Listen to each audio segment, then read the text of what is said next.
السلام عليكم ورحمة الله وبركاته. بثلاث مباريات ختمنا الجولة الثامنة للدوري المصري الممتاز، وفي مباراة طبعا مؤجلة، مباراة بيراميدز وكهرباء الإسماعيلية. دي مؤجلة مش هتلعب دلوقتي، اتلعب ثلاث مباريات النهاردة. إنبي والإسماعيلي. الإسماعيلي في مأزق كبير يا جماعة، مش عارفين الإسماعيلي رايح فين. وتالت سنة على التوالي بنتكلم في موضوع الإسماعيلي. يمكن السنة دي عندهم لعيبة كويسة وصغيرين، بس أنا شايف عقبال ما يتأقلموا أوي بنسبة كبيرة هيكونوا بعدوا، وهيكونوا دخلت دوامة الهبوط، وهينزل أربع فرق، فهتبقى مشكلة كبيرة. لازم الإسماعيلي يتلحق. حبايب هم انبي والاسماعيلي حبايب للدقيقه 80.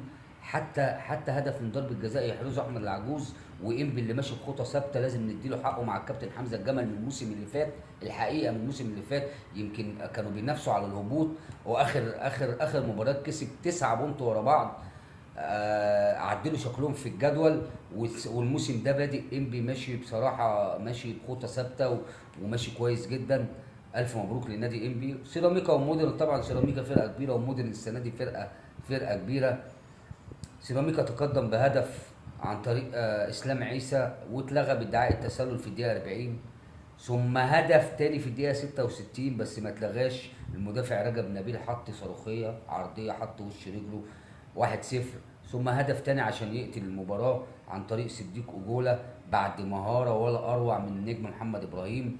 ويخطف ثلاث نقاط سيراميكا، ثلاث نقاط من ذهب علشان يمشي في طريقه الصحيح زي ما هو. ثم البنك الاهلي ودجله، طبعا البنك الدنيا متكعبله معاه السنه دي، وجاب كابتن ايمن الرمادي، والدنيا بدات تتعدل شويه.